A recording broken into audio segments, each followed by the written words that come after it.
mwaka huu, serikali hii ya Kenya Kwanza, tutahakikisha kwamba kila Mkenya atakuwa na bima ya afya ya NHIF kabla ya Disemba mwaka huu. Every citizen.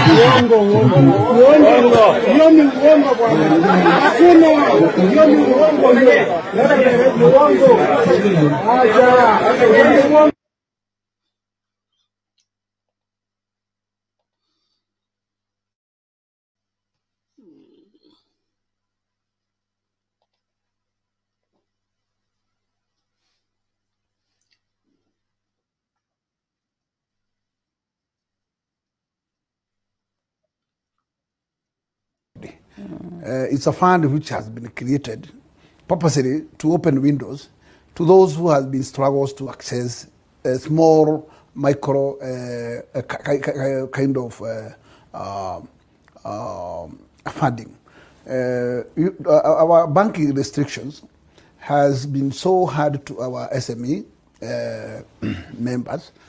And I can tell you for sure, because me, I represent a constituency in the cosmopolitan of the city, that shilling 500 is a lot of money. And I can tell you, people make living out of 500 shillings. The one who normally does what we call kuchoma mahindi only require a capital of 1,000 or 500. That's enough for him to make his daily bread. Those other people who live within the fraternity of selling sweets along the streets, they earn their living there and they get home with something. Their stock is not beyond 1,000. It is 1,000 and below. And these people survive because out of that, actually they get something out of that capital. So anybody may come in and say, this is very little money compared to the levels of those who appear to be on another level. I can call this a middle level.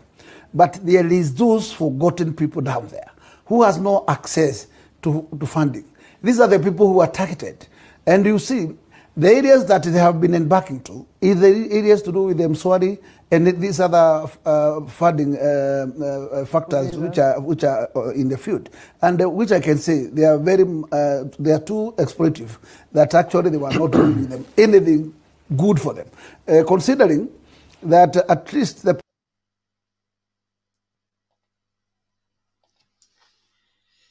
Okay, mambo ni kama hayo. Karibu sana kwa show na washukuru wote ambao mnajumuika nasi katika mjadala wa usiku wa leo tunapoangazia masuala tofauti kuanzia Hustler Fund mpaka kwa DPP kudrop cases, murder cases, alafu kuna masuala ya party politics, and then wa Kenya wako tayari kwa maandamano. Wanasema kwa nini baba alikubali kuyairisha, walikuwa more than ready. Sijui wewe unaonaje masuala haya? Misaguru vipi lakini?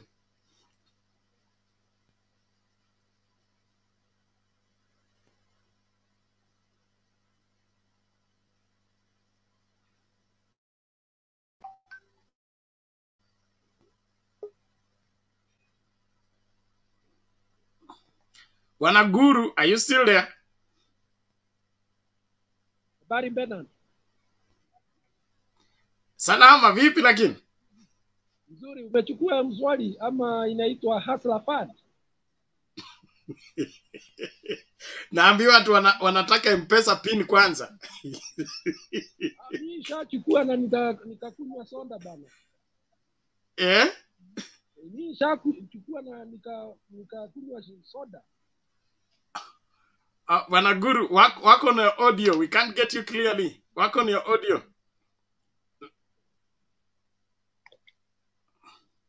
Yes, I'm saying. Yes. Unasikia sasa? Yes, unapatikana hapo. Karibu. Nasema yeah. I have already taken. I'm saying nishachukua Hustler Fund na nikakunywa soda.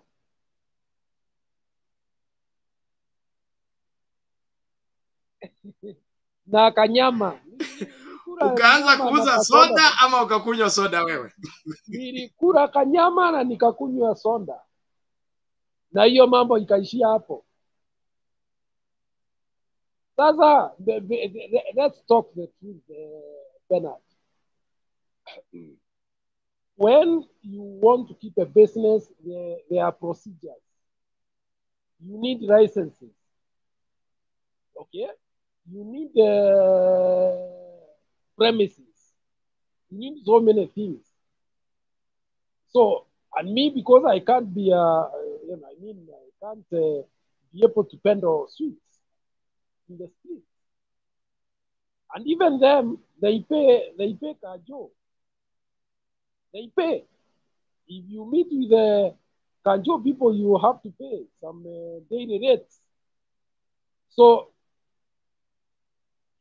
essentially, that money is too little to do anything. However, somebody has said that EABL must now be very happy because their bottom line will show quite some tremendous profits. Because that is what it is. You see, I said in this forum that whoever thought that people take Mswari ama Fuliza for purposes of business were wrong. Most of that money is taken for purposes of social spending. Okay?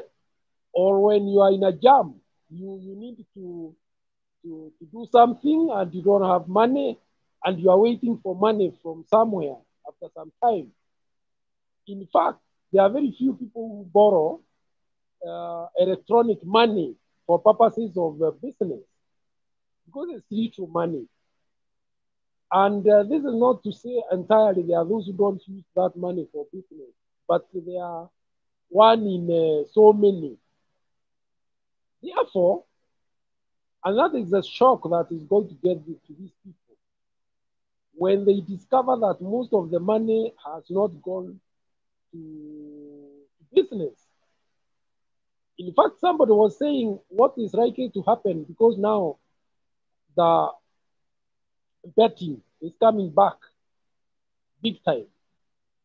There is going to be a lot of betting money going to that end from Hustler Fund. Number two, most people will be playing between Fuliza and the Hustler Fund.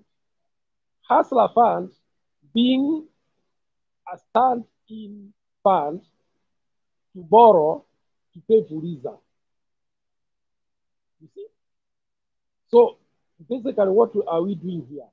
Are we creating jobs? No. Are there businesses being created? Nothing. I will not want to repeat what Babu Owino said, because those who want, they can go to the YouTube, they'll get to know what he said,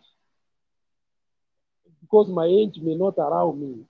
But I think he had a point, because what I think here is that there are people who do not study the trends of our youth to know where they put their money. Okay? So somebody has also said this is going to be the first big scandal of this government. Why? Because it is done in a hurry. There are no systems that can be traceable. Right now, you do not know even the third parties that will be contracted to do this red bill. Who bears the cost of default? You see? And furthermore, the parliament has not debated this matter, neither has it been taken for public participation. Therefore, I can assure you, guaranteed, that the next auditor report will bear very serious criticism about this fund. And most of the fund will have gotten lost. You know, there are those who know that government money is money that you should just get, use, and forget. I told you in an earlier talk here that I engaged some youths, and they told me they are waiting for the funds to borrow and default. Their reason, what happened to those who squandered Kimwarel and Aurora funds? Why should they pay government money? You see? However, and maybe those who will come into this forum will tell us, they're asking for M-Pesa PIN. I don't know what they intend to do with that, whether it is for tracking down and taking to court, or going to your M-Pesa account and getting money. I don't know. However, I understand that is one of the requirements.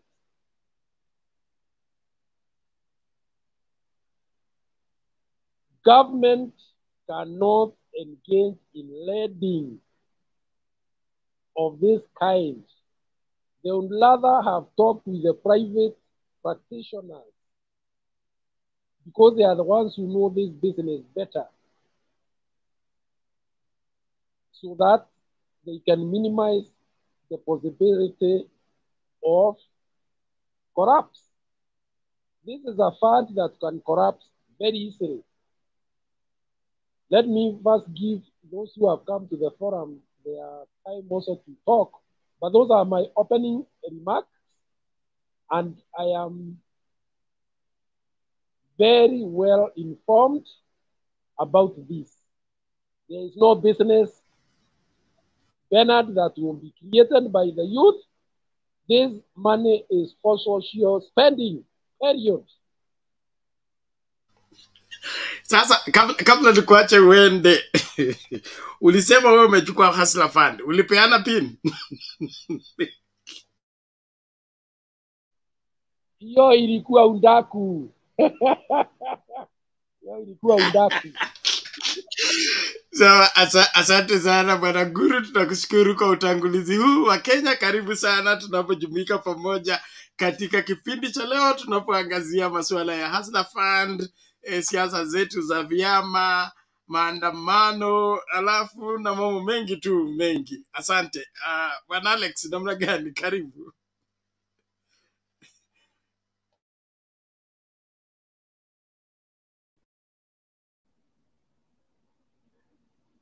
Yeah. Alex, you're mute, unmute first.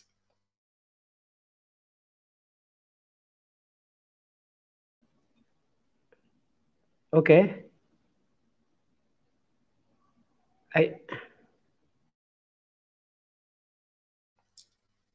You keep muting and unmute. Just unmute once and then speak up. You're still mute, Alex. Okay. Yeah, you yeah, can hear me fine. now? Now go ahead. Okay, thank you. Okay, how are you guys? Yeah, it has been a busy day. Watu wamekuwa busy, tunaweza elewa, tuna struggle hivyo hivyo, hustler. But me, I ran away from being a hustler and I want to be a layman. Being a hustler is a different thing altogether. So I've decided to be a layman, and whatever I will talk here, I will talk as a layman. Even though not a stupid layman. We know and see. Now, kuhusu mambo ya Hustler Fund. According to me, that is according to my hypothesis, hii pesa ilikuwa hakuna. Iliweka tu kitu kidogo ya kutest waters, Yani kama walikuwa wananipenda ile profit itatokea, ile savings wanayokuwa pale kwa lazima, ile unakatwa ile. Because for example, simple arithmetic, tuseme tumekata shilingi 5 kwa hapo. shilingi 5 kwa 10 million people, itakuwa ni pesa ngapi imeingia kwa account? Na hiyo savings kwa ile pesa, hata kama ilikuwa imeisha na wale watu walichukua 10 million, jiregesha ni pesa chenye ishaingia tu tayari kabla wenye walikopa hawajaregesha. Maana kama Guru alitoa ile kakula nyama, yeye asha contribute kwa hiyo, ambapo sasa yenye itakuja sasa atakuwa anachukua pesa yake, sio pesa ile alipewa. Kwa hivyo Guru, kama umekula nyama, wewe pesa yako ndio umekula. Sasa hii kirudi ile utakula yake nyono. Secondly, iko shida.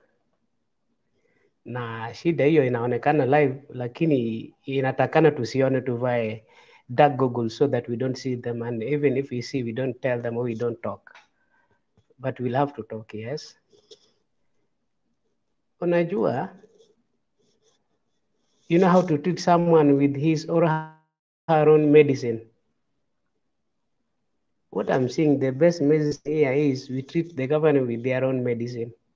And what I mean is, we just talked to Mutembei. I saw one of the bunge la wananchi person talking of Mutembei toka hapo bwana. So tuwache Mutembei achukue kama 3 years, atoke na pesa zake, aanze hali campaign. 3 years ni nyingi, 2 years. Vile huyo alianza immediately nina huru, sasa so that we treat them with their own medicine.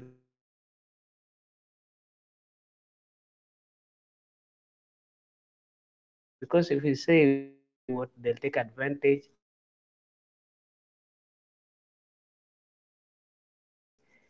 Ulalamika na kuna kitu ndazo atasema ni yule yule alianza tena amefanya. So mmeona while wanafanya hizo mambo.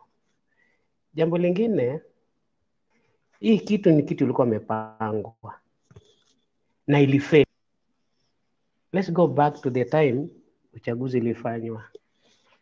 Just down back there, utakuta kwamba Amerika walitangaza kwamba sehemu zingine msiende, kutakuwa na shida nini, na walijuaje na alikuwa mpya kabisa Kenya. So kuna kitu ilikuwa shapangwa wakati na nyoroshwa ili watu watulie, kuna kitu ilikuwa nifanywa, lakini haikufanyika. Watu walikubali waka move on. So anything inafanyika sasa ni kitu sasa watu wanaona kindly, nobody is fighting, nobody is insulting, nobody is destroying anybody's business or something. So ikawa sasa kila kitu kupeupe inaonekana tu. So you have to find a way on handling that, and now everything is at the broad daylight. Hata kama kuna giza yanaonekana, because big brothers like Ben are here watching. Yeah, wameweka CCTV kila mahali, wana watch na wanaletewa kila kitu. So this thing, hata hii hasala ilikuwa ni fulfill the promise, but in a short way. They were not well programmed, well organized, but now because to risk, wenye wanajua kuongea ni kama wanajua yao ndio mpaka ipite. So this is it's a gambling kind of hustler fund. Ni sawa, itasaidia kwa njia moja au nyingine, hiyo hatukatai, lakini hata ikisaidia, mazuri yake na mabaya yake gani iko juu, ambapo hatuta realize sahihi. I'm a Kenyan by birth, and I know Kenya like anybody else. Ndugu yangu, iko shida, lakini itabidi tuvumilie, kwa sababu unajua sisi tuko na kitu kimoja yenye nafurahisha. Tushazoea kuishi kivyetu vile tuna, kila mtu anapambana na hali yake. Ukose usikose unasukuma. Mtotoka kifujwa toka shule, utaenda kwa mwalimu, baba unajua nini, nipe siku 3. Nene bambanye bila kuchukua hasla fano yenye baadaye tena itaenda kwako. Nikifoni kaweka natafuta na solution inakuwa sawa. But now Ben, kitu inanisumbua akili ni moja, and ndugu zangu Guru na naona saa 3 pia ameingia na ni sale exactly. Kitu inanisumbua akili ni moja. Saa hii Kenya yetu ya saa hii, it's like we're creating a president that you just go and vote and go home, then watch in the TV, whatever will happen, ushafanya nenda. It's a mockery. So it's becoming a routine.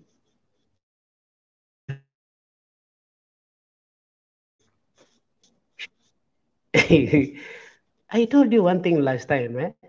In fact, sorry, unaona niko na bandage hapo, nilikuwa na kidogo, nilikuwa na shida na nilazwa nikafanya operation. So hiyo ndio sababu sangine sitaki kuongea sana because but inauma mpaka inabidi uongee. Where we're heading ni Mungu tu, kwa sababu unakuta rais hataki kutemu watu wake.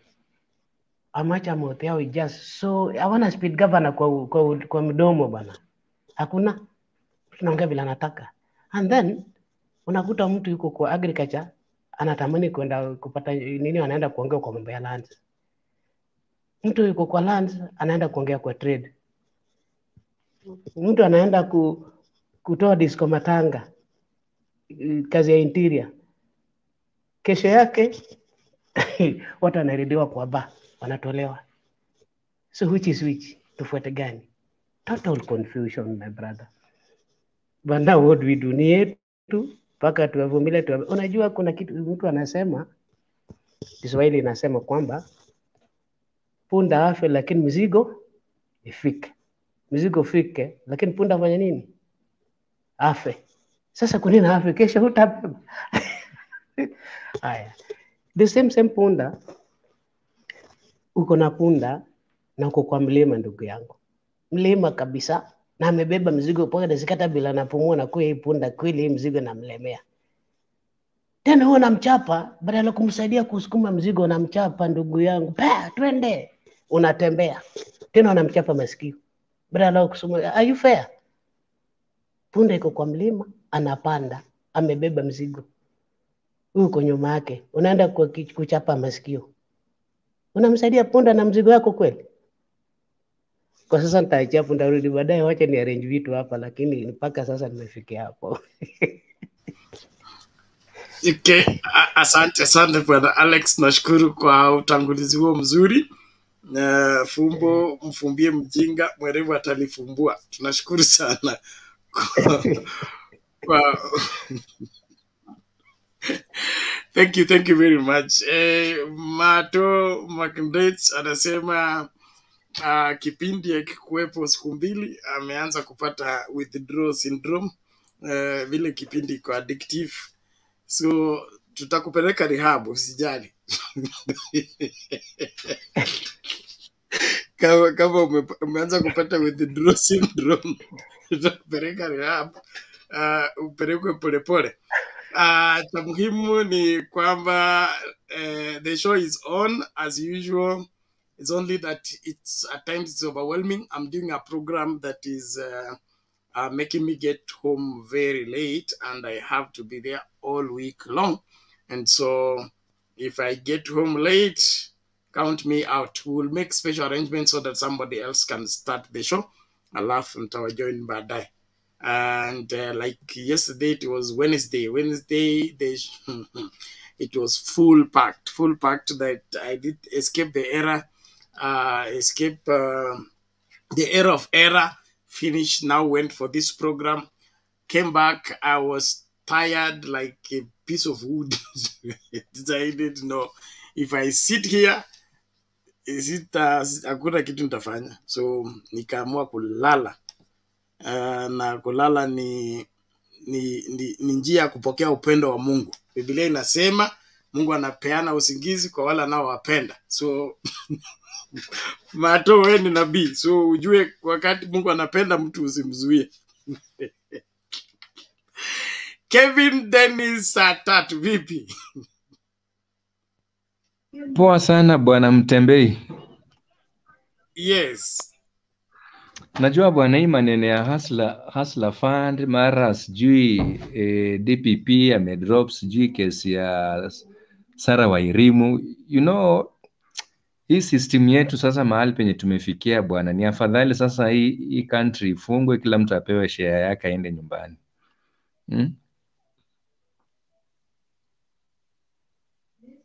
imagine kama jana tunaambiwa Hustler Fund imekuwa launched. Wakenya wakakimbia kweli wakiwa na hopes ya kwamba sasa Hustler Funds imefunguliwa and people now can take loans and start their own businesses and operations in different fields. Yani kusurprise watu ni kuambiwa ya kwamba hiyo Hustler Fund limit inategemea na vile M-Pesa yako inavyo operate. At the same time unaitishwa M-Pesa pin. Sasa mimi kitu ambacho nimejaribu kujiuliza, kama Safaricom kila siku wamekuwa wakituambia pin yako ni siri yako, and you know those who have been close to DCI officers watakuambia the easiest way for you to be tracked hapa Kenya, one, kitu ya kwanza inakuanga kama umekuwa registered by M-Pesa. Hii inakuanga the most easiest way wewe kukuwa tracked. Sasa for example, uchukue 500 shillings alafu udefault na ujifanye pengine unatupa hiyo line, unaenda unaweka line nyingine. Unajua Mkenya ni Mkenya tu, na saa zingine pia ni vizuri kwa tukiambiana ukweli.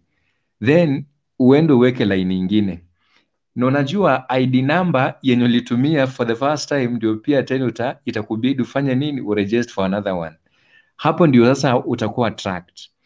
And at the same time after kuwa tracked utafanywa nini? Hapo ndio utashikwa, na hapo ndio utaambiwa hii Hustler Fund you now repay double. Imagine na economy ya saa hii. Yule mama mboga mwenye alikuwa pale alikuwa na hopes ya kuanzisha biashara kitu kama hata 15k. Saizi tunaambiwa ni 500. Mutembei, hata wewe tu mwenyewe mahali penye huko, hii 500 inaweza ikakubai hata tuseme tu ni breakfast pekee. To be sincere and to be open.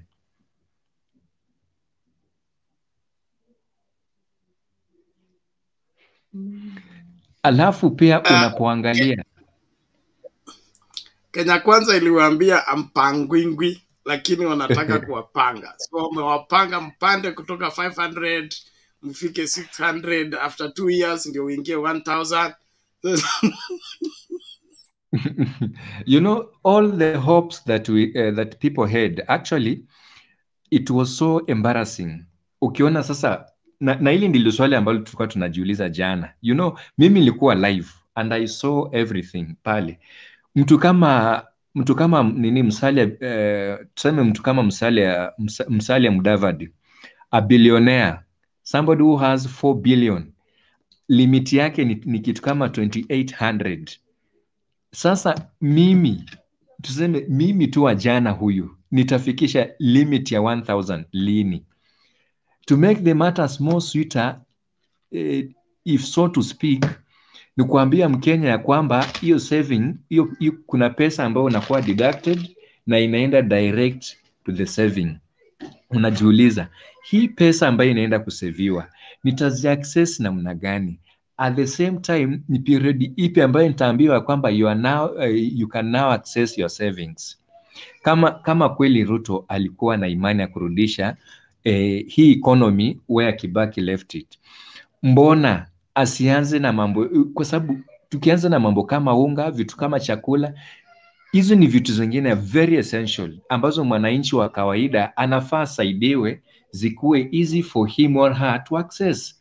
Lakini kama sasa wewe unakimbia, kitu ya kwanza kwa ofisi unaenda kuapisha the 6 judges, kitu cha pili unaenda kuita judiciary kuja kusherehekea nao State House, mwananchi wa kawaida anabaki akijiuliza, sasa hapa nitaweza kuaccess services namna gani? Nitasaidika lini? Zile minofu zote ambazo mwananchi alikuwa anaahidiwa, naambiwa sijui sasa hii ndio ita happen after 90 days. Bana Mutembei, saizi tumebakisha siku ngapi to hit hiyo 90 days? Na hakuna chochote ambacho kimeleta impact ya common mwananchi. Wewe mahali penye upo, angalia CBC vile inakudai, angalia rent vile iko. Saizi tumeambiwa kwamba wale ambao ni tuseme ya kwamba ni owners wa apartments wanaanza kulipa ushuru. Unajua chenye kita happen? Kutakuwa na fluctuation upande wa rent. Na hakuna mtu ambaye anaona apartment mwenye atasikia uchungu. Ni yule mwenye alirentisha hapo ndiye atasikia uchungu, whereby rent itakuwa hiked, kila kitu kinaenda kupanda. Je, mwananchi wa kawaida atasurvive namna gani? Ya Ruto kama ilikuwa ni kugawanya vyeo, kuambia nini kujinufaisha, angeambia wananchi ukweli. Actually people had hopes. Saizi ukienda judiciary, haki iko wapi? Ukiangalia DPP amesha take part. In fact ameshaonyesha tu ni wapi amesimama. Endo angalie the Attorney General amesimama wapi? Enda pale uangalie vile ma lawyers na judges na advocates vile saizi wana behave. Kenya mahali penye ilikuwa siku za Kibaki iko wapi leo hii? Walikuwa wanasema Uhuru sijui ni mjeuri mara ni nini. Yani kumbe Uhuru alikuwa rais mwingine ambaye atabaki kwa history ya Kenya kama rais mwenye alikuwa na understand mwananchi wa kawaida. Angalia chenye Uhuru alifanyia mwananchi wa kawaida wakati wa COVID-19. Zile measures zenye aliweka in place na pia understand mwananchi wa kawaida ilisaidia sana. Compare wakati wa Uhuru na saizi first term ya Ruto wakati ambapo ameingia. Enda pale uangalie list yake ya viongozi ambao amechagua ma PSS and ma CS. Enda uangalie list yake. Hii kitu yote ni tribal.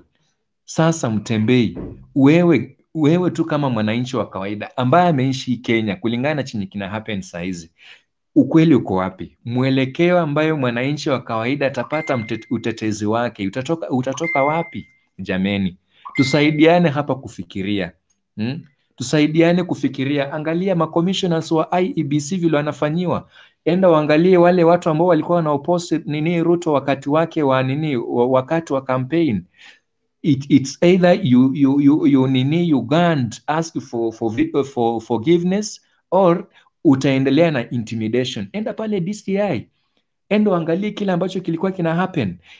Na mimi kuna kitu ambacho there is a colleague alikuwa ananiuliza sasa saa 3 hapa hivi unaona ni vizuri unaingia immediately unaanza kusweep ukitoa wale watu ambao umewapata kwa ofisi. Unajua hata kama ulikuwa na hasira, hata kama ulikuwa ulikuwa unataka kujenga serikali yako kulingana vile mwenyewe umetaka, first and foremost be friend kwa wale watu ambao umepata kwa ofisi. Kuwa friend to George Kinoti, wakalishaneni chini waongee kama watu, kwa sababu kitu kama security ni something very essential, something very sensitive. You cannot just wake up and say at sasa kwa sababu kulikuwa na chuki wewe ndio ulikuwa unanifanyia intimidation. And actually ukiangalia the whole process vile DCI alikuwa na operate, hii kitu ilikuwa ni pure watu ambao walikuwa wanafanya makosa, and that guy was operating in line with Constitution of Kenya. Angalia kwa mfano ukiangalia vile alidiscover hii kesi ya Tob Cohen, aliperform very very well. Ukiangalia makesi zile ambazo huyu jamaa alikuwa anafanya, huwezi compare era George Kinoti na Ndegwa Muhoro. Ndio sasa ndio hii imerudishwa tena, era ya Ndegwa Muhoro ndio hii imerudishwa saizi na the current DCI. Kindly Kenyans, let's face the reality and call it the reality, not just beating around the bush and tunataka kwa peace mtu kumwambia maneno mazuri mara sijui ni nini. Hii haitasaidia, and there is no way we can expect change if tumechukulia kila kitu kuwa personal. Serikali ya Ruto saizi inoperate under influence. Huyu ndiye alikuwa ule wakati akiongea hivi. Saizi tunataka kumuonyesha kwamba actually ni wakati wetu wa kufanya hiki. Huyu ndiye alikuwa na behave hivi. Saizi tunataka kumuonyesha kwamba anafaa. Kindly, tunaelekea wapi? Na hii Kenya ya sai, ukitaka kujua kwamba Wakenya wanafuata kile ambacho kinaendelea, endo angalie CBD vile ilikuwa inoperate. The moment Gachagua aliposema kwamba maaskari rudini tokeni hapo mwende kwa ofisi mngoje makesi, ni nini kile happen? The guys walichukua sheria mikononi mwao, wakasema we want to man this place. Nao ni maganze wenye walisimama na wakaambia hata Kindiki, wakamwambia kuja polepole, hii town ni sisi ndio tunaimiliki, na usipochunga tutakuonyesha mwelekeo.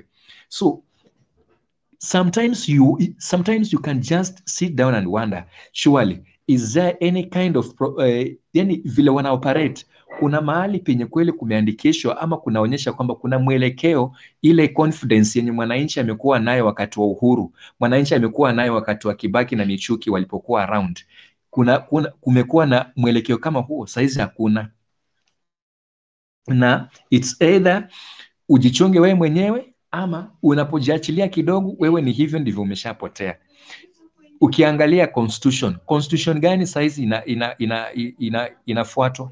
Hakuna kitu kama ati sijui ku apply the constitution of Kenya, hakuna saizi. Kwa mfano mimi ni mtu ambaye natumia wheelchair. I'm a person living with disability, a registered member with National Council for Persons Living with Disability. Nimekuwa nikijaribu kuangalia the kind of appointments, zile representatives ambazo zimekuwa sasa zinatuwakilisha sisi watu ambao tuko na ulemavu. Ukijaribu kuangalia hiyo list yote, nothing. And in fact, kulingana na vile yeye mwenyewe ameiweka, it's either you supported him at that time, or hata kama uko na qualifications zako and you are applying for that job, my friend, the chances of getting that position is zero. Hebu niambie, constitution iko wapi? Wakati wa uhuru there is a lot of, yani watu wengi sana ambao wanaishi na ulemavu, watu walikuwa na apply vitu pale, wanapewa nini kila kitu. Sasa hizo walemavu wamemaliza sijui miezi ngapi hawajapata pesa hizi cash transfer ambayo the Ministry of Social Works ilikuwa imetake in place, ambapo ilikuwa imekwanga after 2 months hawa watu wanapata pesa, after sana imekwanga ni after 2 months. Hao walemavu saizi na wazee wamekaa like almost a year hawajapata pesa, na wakijaribu kufuatilia wanawaambia maneno bado huko juu imeshindikana. Hii pesa ndio imezungushwa, saizi tunaambiwa ni hustler fund. The other day tukaambiwa there is no money in Kenya. There is no money in Kenya, na Kenya haina pesa na watu wamekumbwa na baa la njaa. Gachagua akasimama juzi akatupatia paybill number. Alipotuwekea paybill number akasema sasa tunawaomba Wakenya wafanye nini? Wachangishe. The other day anasimama anasema amechukua 300k ameweka bash kwa Komarok primary school. Yani bwana Mutembei, unataka kuniambia bash ilikuwa so urgent kushinda wale watu ambao wanakufa njaa pale? Walimu na wanafunzi waende wajibambe wakule minofu, alafu wewe juzi hapo umetuambia tukuje tuchangishe. Ukichukua hiyo 300k uende pale kwa masupplier ununue hizo chakula, uambie Wakenya kwamba haya mimi nimeshaanza safari, now you can join me. You know, let us lead, let this government lead as an example. Ile hope ambayo vitu ambavyo wanaongea, maneno yaambatane na vitendo, whereby wakisema ya kwamba leo hii tunataka kusaidia watu ambao wamekumbwa na baa la njaa, ikuwe ni hivyo, isikuwa kwamba ni shortcuts, mara tunaambiwa hivi, the other day story nyingine, kila mtu sasa. Saizi ni hustler fund, mlemavu hajasaidika, mama mzee mkongwe pale hajasaidika, hakuna chochote, na unamwambia ni hustler fund. Sasa wana expect huyu mtu ama hawa watu watasurvive namna gani? The Kenya we wanted, the Kenya that actually tunasema kwamba ni rais ambaye amechaguliwa na Mungu. Kama kweli ni rais mwenye ameingia na Mungu, mbona hafanyi vitendo kulingana na Biblia? Leo hii priests the bishops wanasimama pale kwa pulpit, huyu jamaa akiongea maneno yake, hata vitu zingine anaongea za uongo, wanapiga makofi. The reason being, unakumbuka wakati ambapo tulikuwa na COVID-19, hiyo time hawa watu hawakuwa wanapata sadaka, hawa watu walikuja wakakosa. Bwana Kevin, samahani, kids are not allowed to be heard on the show. Please sort them out before you continue. Yeah, just take care of the kid first, then you will get a chance to continue their submission, please. Children are not allowed to feature in this show. YouTube community forbids that. Okay, thank you. Wakenya karibu sana, tunawashukuru wote mnavyoendelea katika mjadala wa leo. Nawashukuru tu sana kwa kuendelea kufuata Mutembei TV. Naamini kwamba tunafaidika wote pamoja tunapojadiliana. Kuna ujumbe hapa nimepewa, naomba ni usome. Evarina Nyango anasema wapi ujumbe? Okay, Asema Bernard, kindly, if you have Ruto videos, don't play it for us. Some of us choke when we see his face. Kindly, you can explain to us what he said without giving us videos. Pole, lakini sasa saa ingine uamuzi sio wangu, lakini jifunze kuvumilia dada. Jifunze kuvumilia. Sio kila kitu itakuwa kile unachopenda. But I understand you, and I feel you are part of the majority of Kenyans who are not satisfied with what Kenya Kwanza is offering, and the leadership of one Dr. William Ruto. So it is an understandable case. We'll look at it as it comes. But all in all, tuendelee kujadiliana tafadhali, usitazame peke yako, karibisha wawili watatu ili kila mmoja amakinike katika kufahamu yale yanayojiri na jinsi ya kujibu maswali wakati maswali yanaibuka. Hustler Fund ndio hiyo, ilikuja kutatua matatizo na ni kama imeleta matatizo mengi tu sana. Sasa sijui itakuwaje. Naomba tusikilize hii kabla tuendelee na mjadala wa leo. I think it's here. Bwana Mutembei, naweza nikamalizia point yangu please, if you don't mind. Just a moment, I'll get back saying. Rumors has people are saying out there. But I've never said. Why will I? Okay. Governor, they are saying you're no longer in ODM. We're saying. Rumors has people are saying out there. But I've never said. Why will I leave a party that I was part of the formation? Have you seen rumors, stories on social media? I've seen those rumors, but I think those rumors are from the government agents. But let me tell you that I'm in ODM to stay. And when that rumor started, I actually asked a few friends who called me where was the clip, and I've never seen a clip where I was captured, specifically saying that I'm leaving ODM, I'm dumping Raila, I'm no longer going to support Raila. Raila is my party leader, so how can I just come like that? We have been best friends all along, all this time. We have worked together very well. I have no problem with him at all. And they said that I talked to this when we were at the funeral of the late MCA Faustin Werimo. As you know very well, Werimo has not been buried. Sure. There are court cases here and there. So the funeral was not there. So I think this is just a rumor which was started by some agents who are against the opposition. Yes. So you're still, actually what you're saying, you're clarifying that you're still put in I'm ODM. still put in ODM. I'm still put in Asimio. I'm the chairman of the executive council of Asimio. I'm still the chairman. I'm still the deputy party leader of ODM. Yes. Many things have happened. Of course, we're expecting that probably Azimio will make, the government August 9th polls. Never happened. Yes. What do you think led to that? Why did you lose as Azimio? Maybe I know very well that we never lost this election. I was part of the campaign team. We moved around the country very well. We had a lot of support all over. But I think the best placed person to answer this question is Chebukati. I think he knows.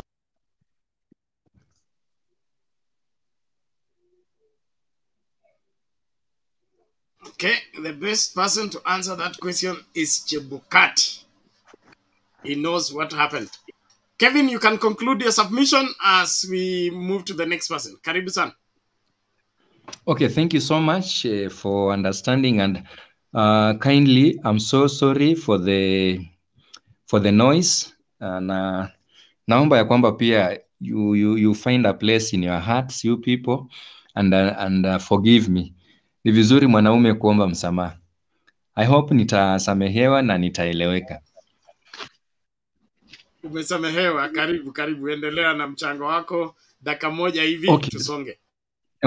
Okay, sawa. So ndio maana nilikuwa nasema mabishopu wetu, kanisa ambayo ilikuwa inakemea mabaya yanayofanyika katika society, kanisa ilikuwa inasimama na kutetea wananchi.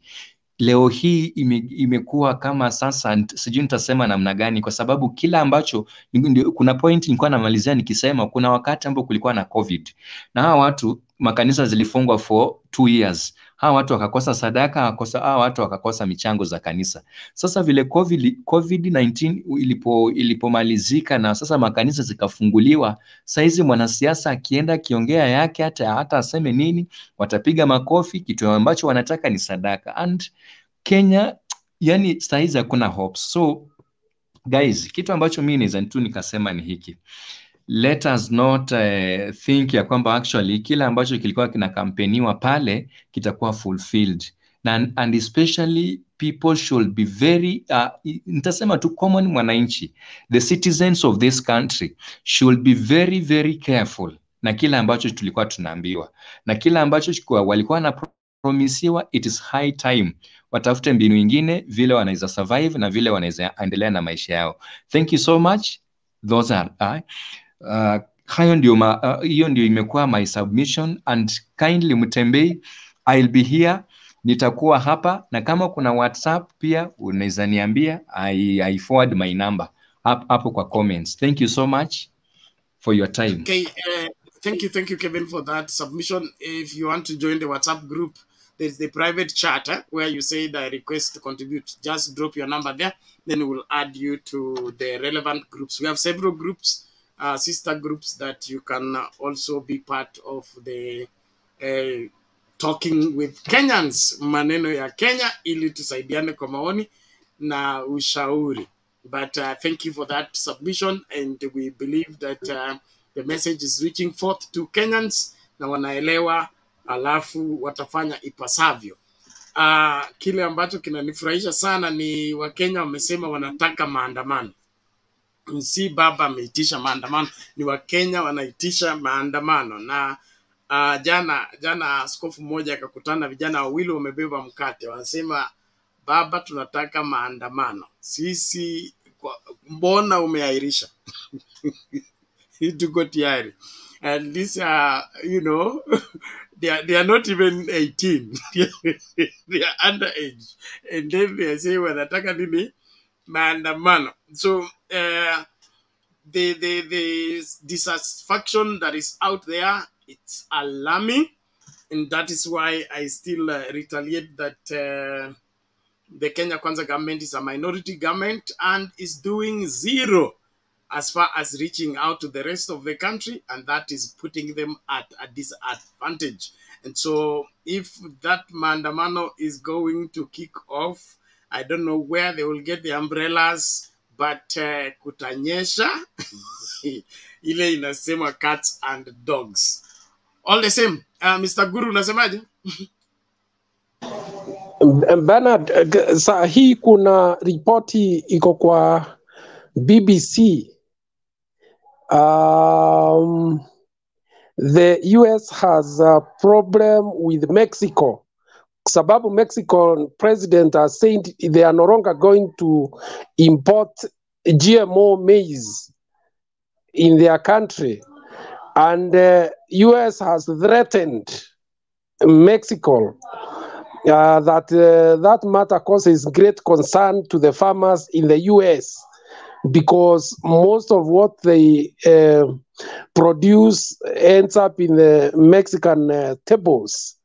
So I am just sounding this for Kenyans to start understanding the kind of politics that surround GMO in the world, and that our elite is actually letting us down by just merely accepting what is given to us and coming to tell us how good these things are, when actually countries are starting to revise the area arrangements to import GMO. That report is currently in the BBC. So I think that is important for those in this forum to know that there is more than meets the eye. I think US is aggressively looking for new markets to expand their reach in the international community, and Kenya has been earmarked as one of the possible entry points for GMOs. Thank you. Asante sana kwa hiyo habari muhimu kabisa. Dunia inakataa GMO, Wakenya mnasema iletwe, na serikali inakimbia kusaini contract hata kabla Wakenya wajaulizwa wana nini fiche katika mkataba huu wa GMO. Kulingana na mimi, Kenya ina uwezo wa kuzalisha chakula cha kutosha kila Mkenya na kingine cha kuuza nje ya nje. Hatuhitaji GMO. Hali ya anga yetu iko shwari.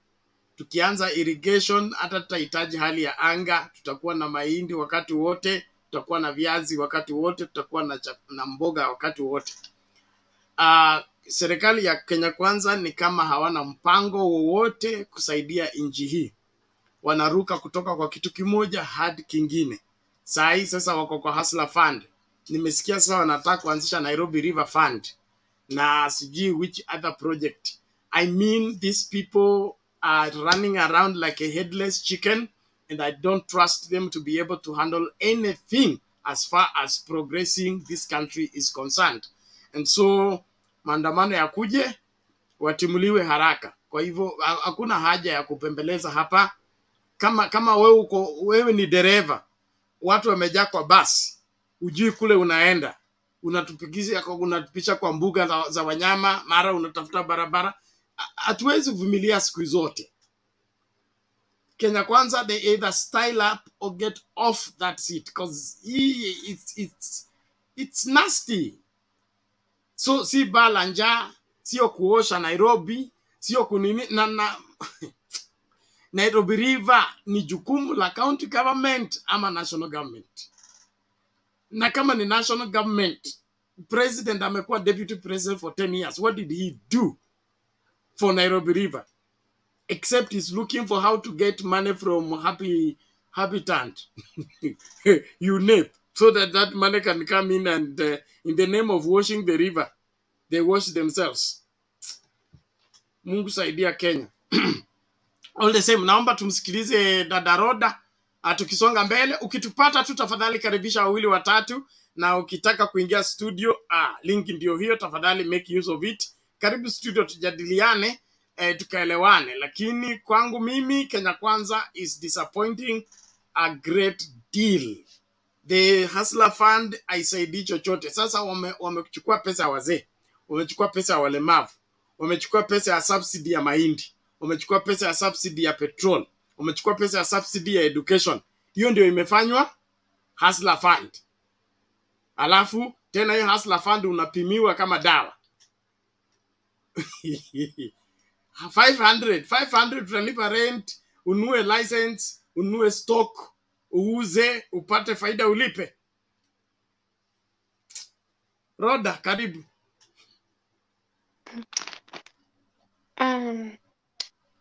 Habari zako Bernard, nice to see you. I was missing you. Everybody, I was feeling almost sick.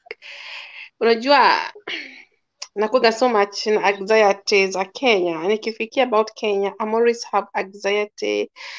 I feel sad. So when I come here, this is a place where I get healing in my soul, because I'm very sad inside, you know, because I have been living many years. If I go back, peaceful, but nowadays I don't get peace because I'm worried what is going on. Still, this government, Kenya Kwanza, Kenya Quiz, they have not delivered what I want. They don't bring good environment and atmosphere in the peoples around us. still we want something better. We want something great. You know, we are looking something. I hope they need to be to open their heart, to be warm heart, to be kind, to understand. For example, I feel very sad for this Kevin. They were getting money for current government, now they don't get. That's unfortunately it's painful. Instead of those, they talk about hustler. You know, I did not know what was hustle. Actually, I was like, wow, Kenya is going. They are giving money hustle. I was like, what is going on? Since I came in Europe, I have never get free money. Never hustler money. Never ever. You can't get money for hustle as long. But there is a money called social welfare. That is for everyone. Come here, you get money called social welfare. That is not hustler. It's money from the law, because this is a country law by the law. I was asking, what is the law about Kenya? There is a law in the to get hustler. So still, I don't know. This government, they are slow. I don't know what they want. They don't care about Kenyans. They think about themselves. They have not delivered. And I saw one person was commenting her more at you have a special meeting. Some people here, they come and they're not honest. Let us be honest each other, you know, because we are all Kenyans. No matter the language we speak, you know, because it's God create every tribe. It's God create. And it's a blessing to be tribe. Me, I'm happy to be the tribe I'm born. And I cannot ask God, why did you create me to be this tribe I am? So we need to be proud of us. We are Kenya, not to be hypocrite. We need to be honest each other. And that's what can make our country move forward. But when we come here and try to hide something, we are the one who fail. You know, tukikuja tunaficha hapa vitu, we are the one who fail. Instead of we move forward, we go back. You know, we need to be real unity to come together, because when we come together, then we're able to understand it. We needed to understand each other, and communication must work for every community. And that's why you always ask us why this election was like this, because of tribalism. Tribalism is the one have been making us slavery. And it's very sad, because whole world, every country, they speak their own language. When you go to Spain, they speak Italy, they speak their own language. It's God create everybody speak their own language. We cannot deny. Don't deny your own tribe. Don't deny the language you speak. We need to be one. We're able to fight. You know, this enemy have been trying to split every community. You know, tusiwe tunajificha. Ukiona anafanya vizuri, ukiona Ruto anafanya vizuri, sema anafanya vizuri. Ukiona wanafanya vibaya, unasema. Unaona, si mambo ya kuficha. Ukiona vitu hata ule mmezaliwa na yeye pamoja, akiona anafanya vibaya, mwambie. Hata ni bwanako unamwambia, hata ni sister yako. Why do you know, we know we have been fighting with our family members. We know that. So we cannot come here play the game. We need to be real. Unaona kama hii mambo ya GMO. Hii mambo ya GMO. Wacha nikuonyeshe what is a GMO. Unaona, mimi napenda ugali sana. Mimi ni kama Mjaluo. Watu nasema Wajaluo wanapenda ugali. Mimi napenda ugali. Unaona hii ni GMO, si ndio? Let me show you what is a GMO look like. Hii ni unga ya nini? Ya unga. Tunakulanga. So unaona ni inasema no GMO. Si unaona? Imeandikwa rebo ya nini? Ya green. Sijui kama mnaona. I don't know. Maybe I'm seeing my daughter. Hii kitu inakaa hivi. Yes, I've seen it. Yeah. Unaona, mimi napenda ugali sana. Hii ni GMO. Free GMO. Kwa nini na import from Netherlands? Why? And it's euro. So that means GMO is not healthy. We cannot escape here. Things are not reality. We have to speak things are reality. You know? So, I don't have something to say. I'll talk later. Thank you.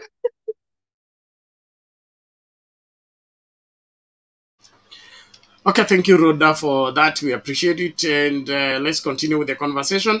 nakaribisha kila Mkenya mahala popote ulipo, tafadhali hakikisha unakaribisha mtu kutazama nawe, and then share that link in your WhatsApp group, share in Facebook group. Let the whole world tune in and be able to participate into the conversation of Kenyans talking about Kenya and how we can make Kenya go forward by ensuring that the Kenya Kwanza government does not reverse whatever we have gained this far. There seems to be a confusion in what is happening with Kenya Kwanza.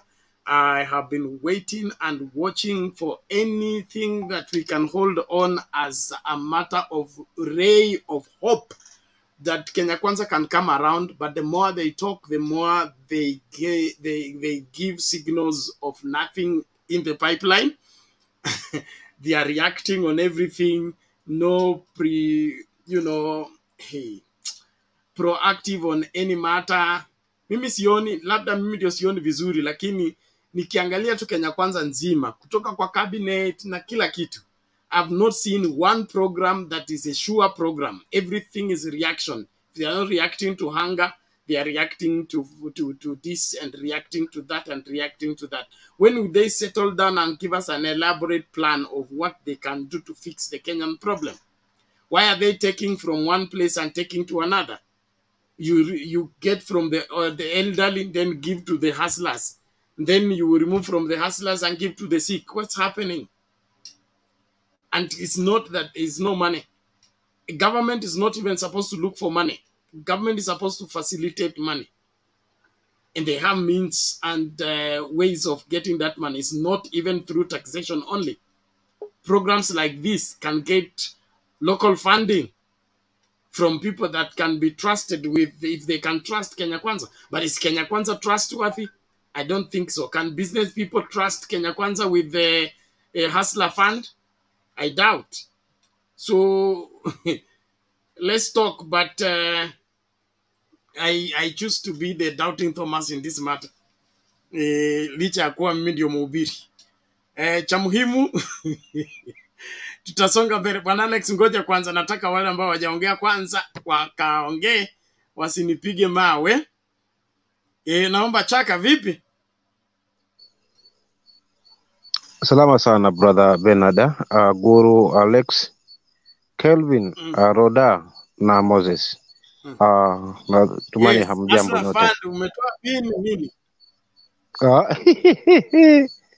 Nilipoona imeingiza hiyo pin kuniitisha pin, hapo ndo tulipoanza kukwepana hapo. Kwa sababu sasa nimejiuliza na hii pin namna gani, alafu nikaenda kwa best yangu mwingine. Mimi naona Kenya Kwanza inafanya kazi na ndugu zetu wale walienda kamiti. Wala wanatumianga SMS. Nikaingia kwa mabest hapo So Bernard. Hii Hustler Fund ni front office ya back office ya kamiti.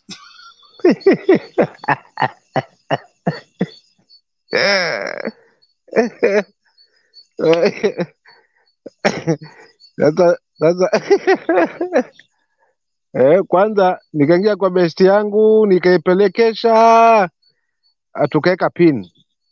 Inatoka pale naambia subiri baada ya masaa mawili alafu tutakujulisha.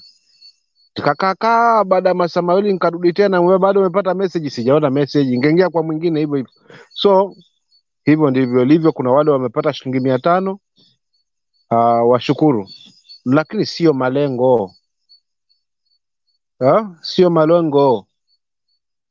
Kuna wengine wanapata hiyo fululiza limit hata ya 4,000. Mtu anaweza kopa hapo kwa fululiza tu 4,000, 3,000. Unaona?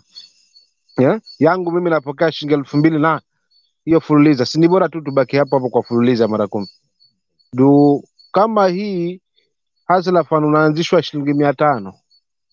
Kisha baadaye uende kwa 1,000, 1,500, 2,000. Kitambo ukifikia 50,000 jamaa wangu, si tutakuwa tumewapa faida wengine. Lakini hayo ni ya wewe Mkenya ujiamulie.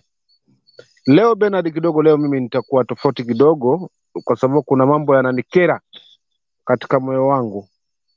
Na nimekaa nikijiuliza ni jinsi gani wa Kenya tunaweza kuwa tukasonga mbele na tukahakikisha kwamba serikali hii ama zijazo basi tumezisimamisha katika hali ya udugu, hali ya kushikana, hali ya umoja wa Wakenya wote, kwa sababu hilo ndo ombi langu zaidi. Sasa nikakaa nikajiuliza baadhi ya maswali, ni wapi mvua huwa inaanza kutunyeshea, na je, ni jinsi gani tukavyoanza kutengeneza upya hii Kenya, kwa sababu kama tutaiacha katika mikono ya wanasiasa, basi watatukanga na hiyo katiba yetu na sheria hizo hizo zetu, na watatukanga kutokana pengine ya mamlaka, kutokana na nguvu pengine wanayo. Kwa hivyo sasa, je, usemi wetu kama Wakenya ambao haswa sisi ndio waajiri, je, ni kwa jinsi gani? Kwa upole pengine Bernard, nitatoka nje ya mada yako, lakini pia naomba nilizungumze hili kwa sababu naona kwangu ni la uzito, na pili pia nitakubali kukosolewa, pengine nitaenda kinyume kwa sababu ni mwanadamu.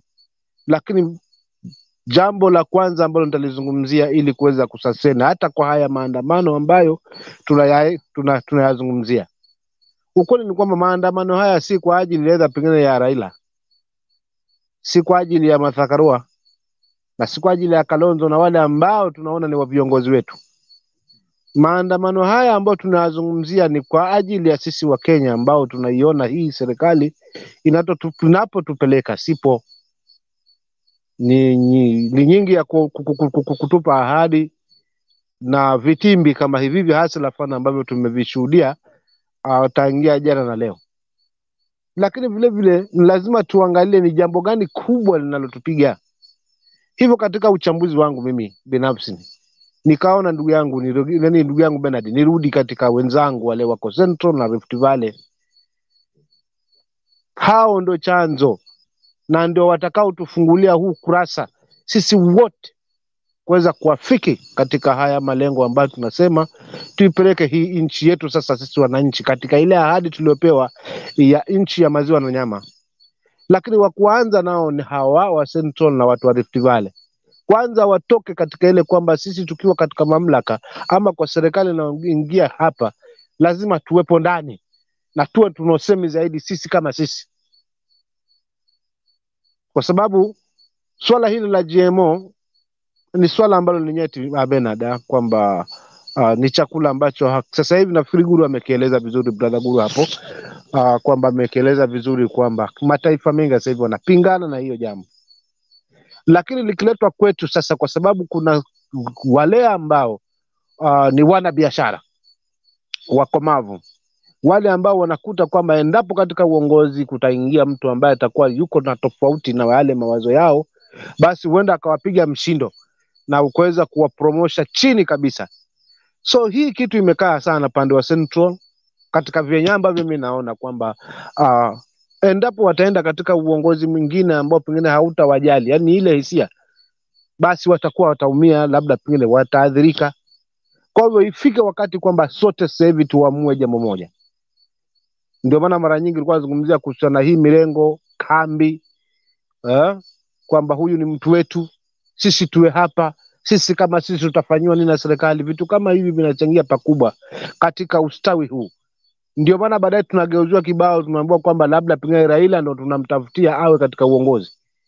Hatuko kwa Raila kuwa katika uongozi, lakini tuko katika hali ya kwamba hii Kenya tuweze kuisimamisha, tuwe na uhaki katika mahakama zetu, tuwe na uhaki katika maamuzi yanayotolewa kule katika wabunge, tuwe na uhaki katika kila mahali. Hapo ndipo tutakuwa tumefikia nchi ya maziwa na nyama. Kwa hivyo ombi langu la ndugu zangu wa Central, hao ndio wa kwanza katika hali kama hii, tushikane mikono kote kwa pamoja kwa kauli moja, bila kujali hili wala lile. Wote tusimame kwa pamoja kabisa, lakini tuseme twendeni na nyuma bado watu baadhi ya roho zingine zinasema hapana, endapo tutaikosa hii serikali basi sisi tutakuwa tumekwisha.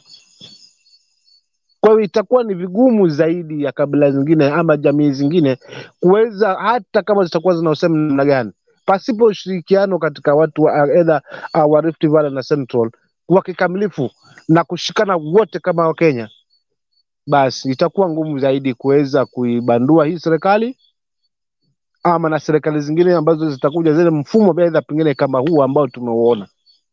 Kwa hiyo ndio lilikuwa ombi langu la kwanza, ndiposa nikaomba hiyo nafasi. Kwa hiyo nikirudi katika mada ya leo, ukweli ni kwamba serikali na masuala na Hustler Fund imefail, na hii ni ishara wazi kwamba hii ni pesa itakuwa inarani biashara tu iko mahali. Kwa hiyo hii imeua pesa kazi kwa vijana, pesa za wazee, imeua tu mambo mengi. Sasa hivi itaua hiyo fululiza, tutakuwa tunatumia fululiza hii. So sasa sijui ni kipi ambacho hapa baadhi yetu tunafurahikia tukiona labda pengine ni sahihi zaidi, kama si mchezo ambao uko pale. Jambo lingine ambalo pia limenikwaza kidogo ni la kuhusiana na wale ambao walikuwa wanasikiza petitions za kuhusiana na masuala na kina Chedera. Tayari wale washatua maamuzi yao, na nimeshuhudia katika bunge leo baadhi ya wabunge wakitoka, wale ambao ni wa minority, na waliobaki wakawa wanafagilia kabisa. Ishara wazi kwamba hawa wataenda nyumbani tangia tunataka tusitake. Mimi kwangu linaniuma sana bana, ndana sana Bernard, kwa sababu hawa ni Wakenya ambao wana familia, ni Wakenya ambao kuwaondoa kwenye kazi, feeling ya mtu kutolewa kwenye kazi hakuna mtu ambaye haijui, na si kwa sababu eti kwa sababu walivunja sheria ama walileta vurugu. Kuondolewa kwao hakukuleta vurugu, kuondolewa kwao hakujaleta lolote. Wao walizungumza kile waliona kwao ni sahihi ukizungumza.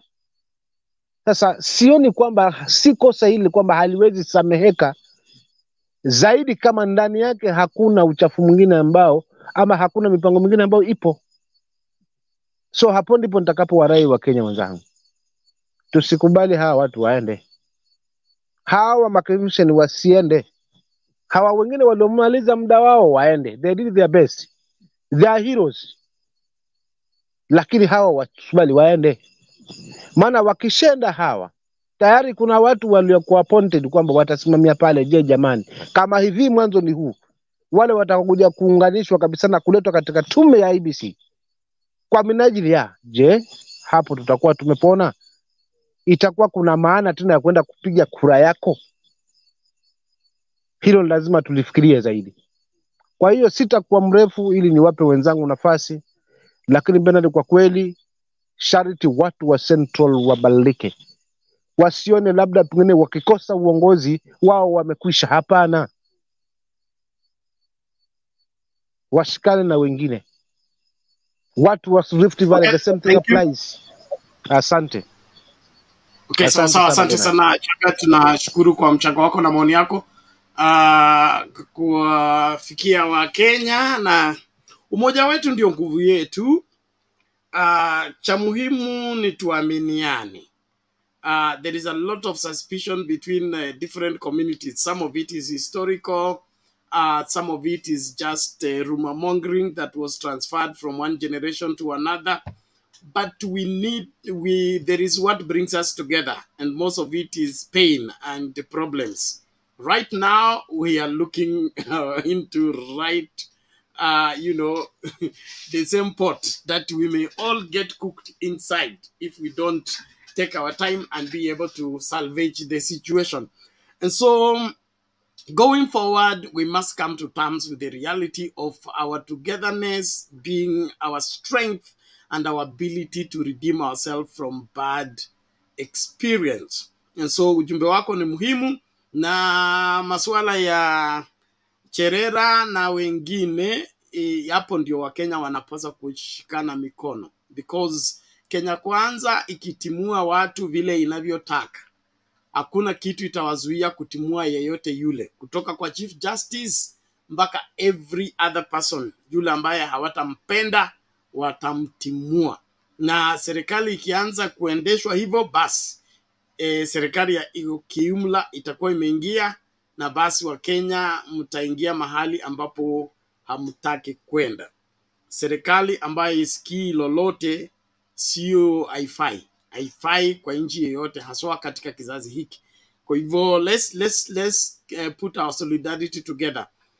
Terminating the services, or rather the terms of the 4 commissioners is unwarranted unless there is some any.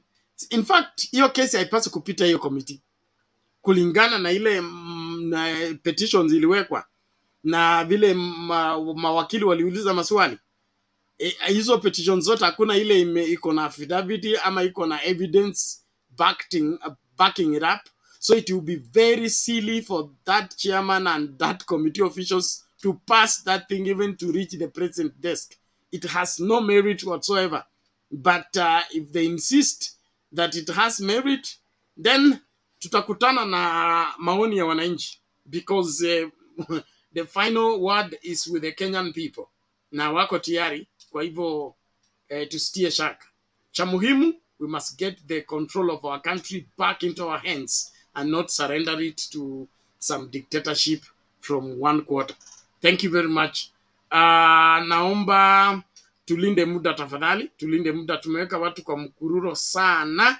Naomba tujaribu kulinda muda ili tuhakikishe kwamba kila mtu anapata nafasi ya kusema kwa wakati wake. Tusichukue muda sana, it creates problems. We are here for long, so and that means when you share now, you will also get an opportunity to share again. You don't have to grab the nini and speak 15 minutes, 10 minutes. That is keeping the line too long, and it is not healthy for the viewers as well as for us who are waiting to talk. Asante lakini. Moses, how are you today?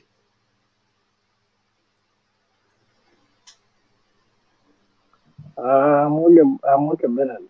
How are you and everyone this channel and those ones watching us? We are great. Karibu. Asante sana. So for me today, I'm just going to be brief, like you have said.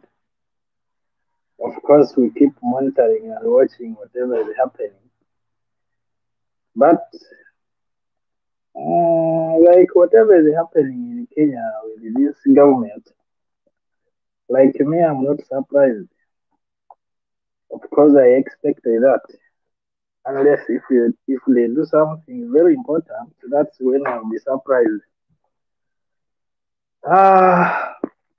Because their target and what I'm seeing them doing successfully, they are buying those ones who oppose them and those ones who are still opposing them, and also revenging to those ones who never stood with them, and maybe also rewarding those ones who were with them. Those are the only things I've seen them doing successfully. But the rest, I don't see anything.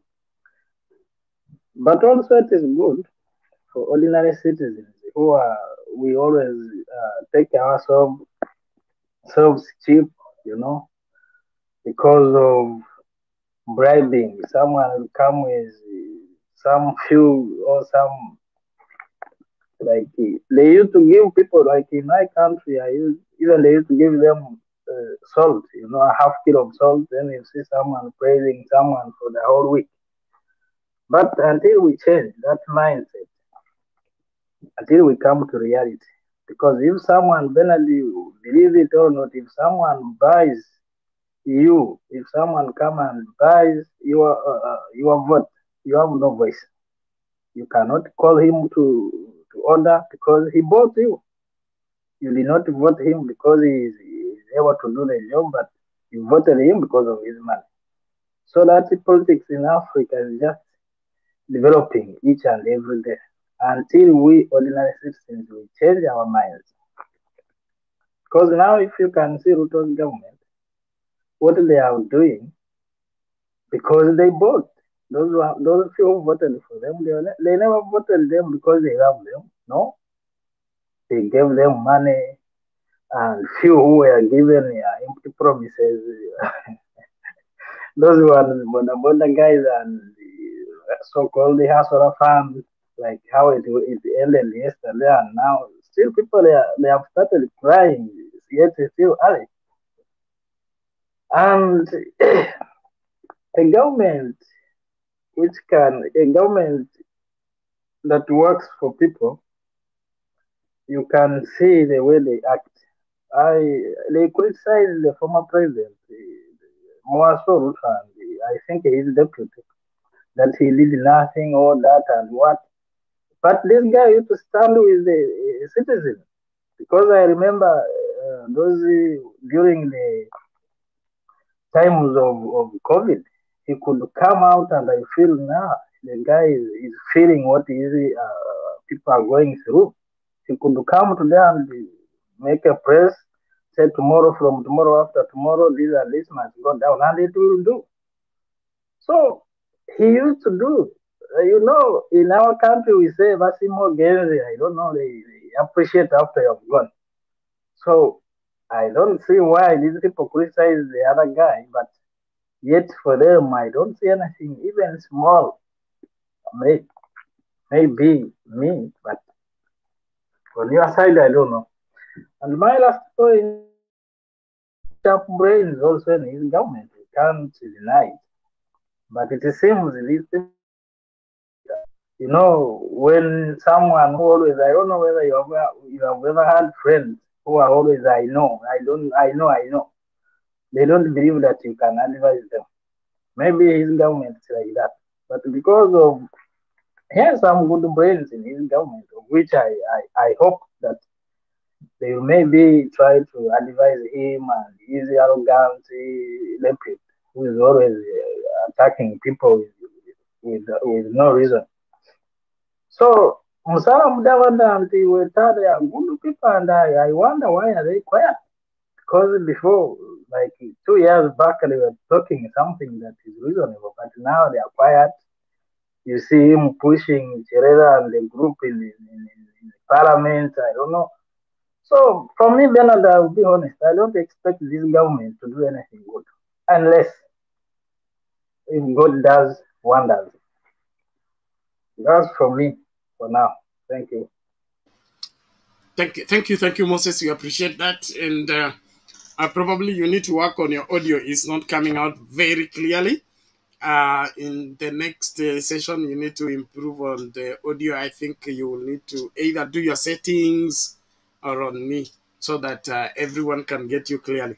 All the same, thank you very much for that. And if I see that there is already a tribunal, a proposition to set up a tribunal to try the 4 commissioners from the committee, it appears to me that injustice is the new system in Kenya. The people who are charged with murder are walking scot-free. Those who who pulled the gun and shot somebody are now state witnesses. It is becoming worse. But let's see. They will bulldoze. But the wrath of Kenyans is also something to consider. I just pray that Kenyans are going to wake up and do what is necessary to bring checks and balances to the madness that they have been visited with. Well, let's listen out to this before we bring into next person to make a submission. I think I'll do 2 quick videos as we move forward. Let's listen to this first.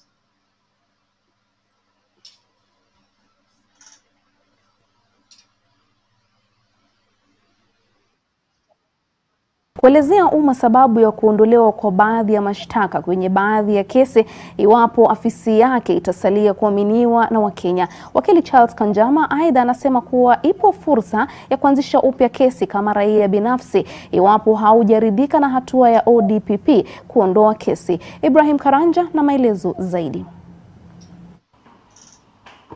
Japo inasemekana kuwa hatua ya upande wa mashtaka kuondoa madai dhidi ya washukiwa katika baadhi ya kesi si jambo geni, uzito wa kesi zinazoathirika na hatua hiyo ya ODPP katika siku za hivi karibuni umesababisha mjadala kuhusu uwazi wa hatua hiyo. Kwenye kesi ambayo sasa imerejesha afisi ya Nurdin Haji kwenye kurunzi, mawakili wa familia ya marehemu Tob Cohen wameelezea kutoridhika kwao na hatua ya ODPP kuondoa malalamishi dhidi ya Sarah Wairimu na mfanyabiashara Peter Karanja, washukiwa wakuu kwenye mauaji ya Cohen.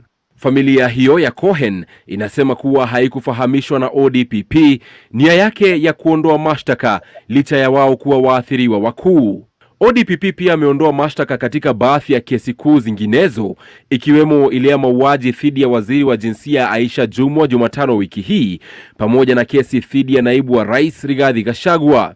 The current concern of Kenyans is an opportunity for the Office of the Directorate of Public Prosecution to come out clear and engage Kenyans and clarify why they charge or withdraw charges against certain individuals, and also give the general guidelines. And also for those who are affected, who think that they have been wrongly charged, they need to know, Kenyans need to know, if I feel that the prosecution should not even have been commenced, what is the mechanism for me to seek review of the decision to charge in the DPP's office. Aidha, mwanasheria Kanjama anasema kuwa iwapo kuna asiyeridhika na maamuzi ya ODPP kuondoa kesi hizo, ipo nafasi ya kuianzisha upya kama raia binafsi. Anytime the DPP seeks to withdraw charges, the court should make it a practice of giving the victim or complainant an opportunity to address the court.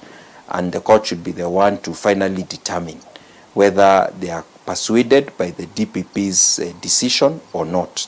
And if they are not persuaded, to then request the DPP to continue with the evidence that has already been presented in witness statements and exhibits, present it to the court so that the court can then make the final determination. That, I think, will resolve a lot of the sense of maybe unfairness that may be felt by victims or complainants when charges are withdrawn, especially if they are not agreeable with the decision. Hata hivyo, ODPP ametakiwa kuwa makini zaidi ili kuondoa dhana ya msukumo wa kisiasa inayokisiwa kuwa chanzo cha kuondolewa kwa baadhi ya kesi hizo. The issue of equal treatment is fundamental for the sense of justice in the criminal justice system. And it is not just on the basis of politics, even on the basis of economic ability. If you only charge the poor, but those who are better off or wealthy never get charged, or you don't take about their cases well, if you only charge, for example, men and don't charge women, or vice versa, if you charge people because of ethnicity or any other of these inherent or social characteristics, it would be very unfortunate. Ibrahim Karanja, NTV.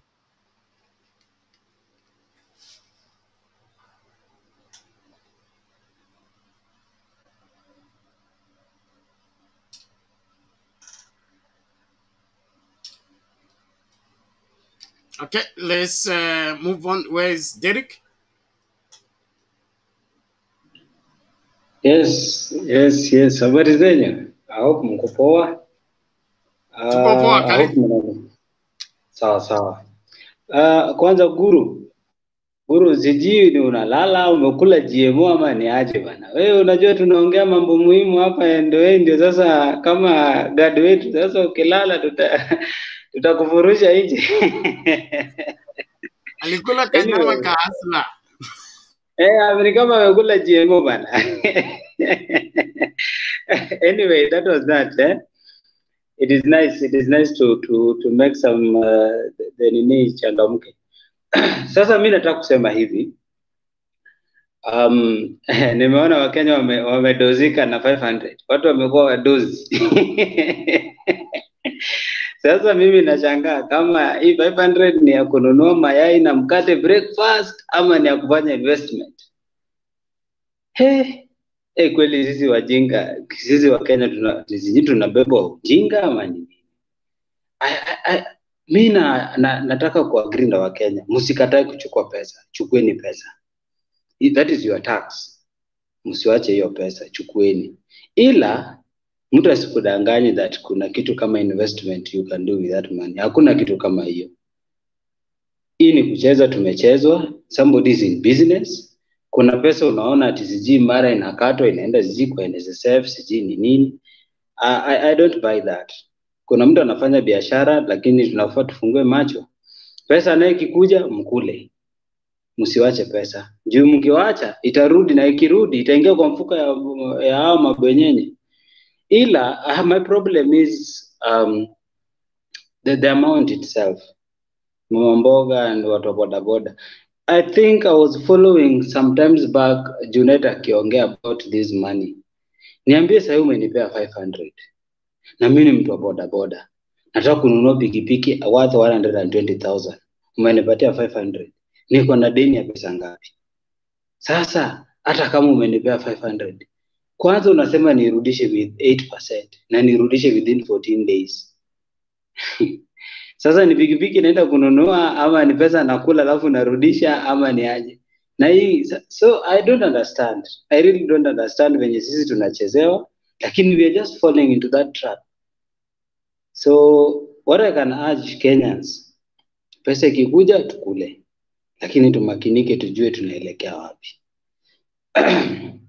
Two, I want to talk of the issue of the DPP whatever. Me, I've been saying and I will maintain, Bernard, I've been asking you, wewe ni rafiki yangu, lakini umefanya makosa na mimi ndo niko kwa hiyo steering. What do you expect? What do you expect? So what we expect is that, of course, nitadrop your charges. Nitadrop kila kitu because you are my friend. We are dining and wining together.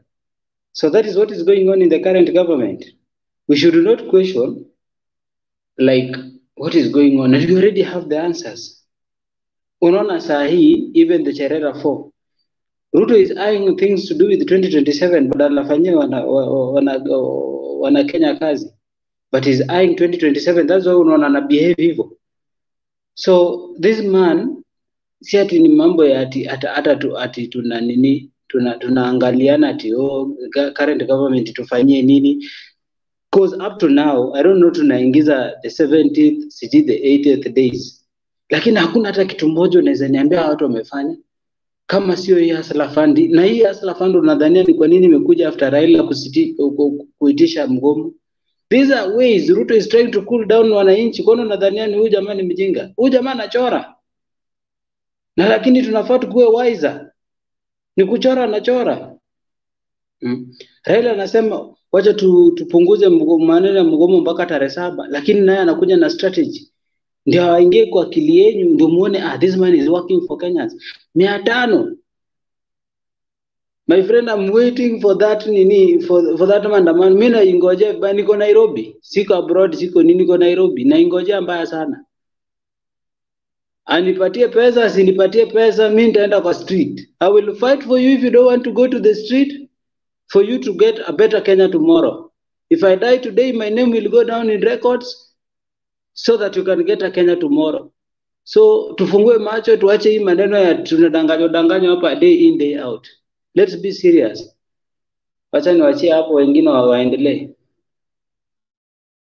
Okay, thank you very much, Derek. Very good way of looking at it. Is Kenya Kwanza, if it's not delivering, there is no need of having it in office. Hakuna haja mtu akule mshahara ambao unazidi mazalisho yake. If you are generating thousands and you are eating billions, are you not unatufuliza? Unatufilisisha. Hicho ndio Kiswahili mwafaka. You are really rendering us bankrupt because you are drawing more than you are generating.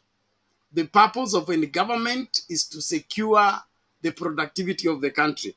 Make sure that the country is producing more than it is consuming. But if your own salary is consuming more than what every Kenyan is producing, then hapo kuna shida kubwa sana. Na hiyo uhitaji degree ya economics. You don't need to have any sense of wherever PhD in economics. It's just simple home domestic cash sell, wherever cash book records. Kenya Kwanza tangu ishike atamu za uongozi, what has it added to the economy? It has rendered the young people jobless. That is reduction. Okay, it has now in fact there is another debate about Sagaja and the bus. Okay, those bus were employing young people, and some other employees know they are now closed. So those are more jobless people on the list. So Kenya Kwanza is not expanding the country. Kenya Kwanza is shrinking the economy, is shrinking the productivity of Kenyans, is making less Kenyans to be productive and more Kenyans to be dependent. That is a wrong approach. And so mtu yeyote ambaye haiko tayari kwa maandamano ni yule ambaye anataka kuchangia inji kuwa maskini. Na maswala ya hustler fund is not helping anything. It's only making you a dependent. It wants to make you a fugitive. You keep running away from committee because you took 500 shillings. You cannot. Fuliza did not come for business. Fuliza came to help somebody who has gone to the supermarket to buy unga. Ana bei ya unga imepanda. Arudi nyumbani na nini? Na unga. Haikukuja LT uende kutumia kufanya biashara. Kenyans need to wake up and realize hapa hakuna kitu. Turudi kwa nani? Alex, ulikuwa unasemaje?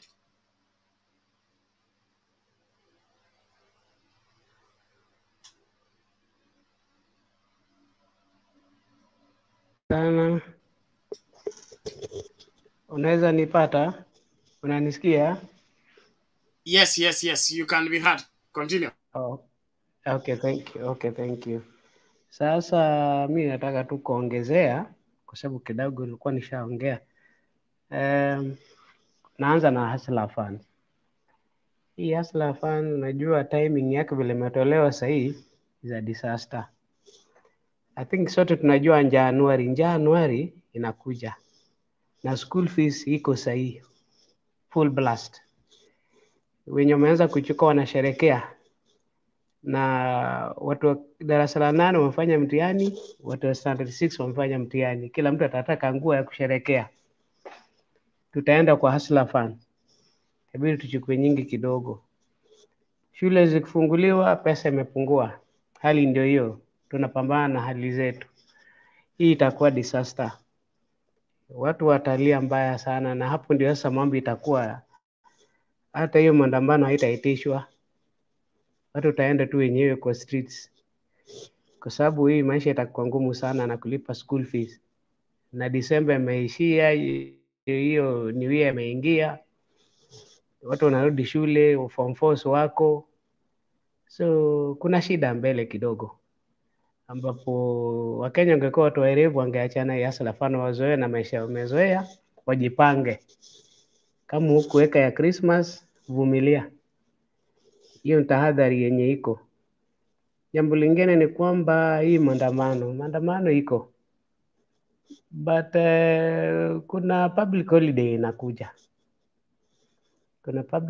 inakuja. Sasa hii nasikia kuna parallel rally. Sasa hapa pia naona kama hiyo itakuwa maandamano kubwa ama itakuwa ni disaster. Kulingana na vile hata mtachangia mtaona kama itakuwa parallel, ingine mbele za Mombasa, ingine za Nairobi, ingine za kwa Eldoret, ingine za kwa kitu kama hiyo. Ambapo the share of might ni wapi kutajaa. Na hapo mwingine atasikia mwingine atatoa kucha. Hiyo pia naona kama kuna mlipuko.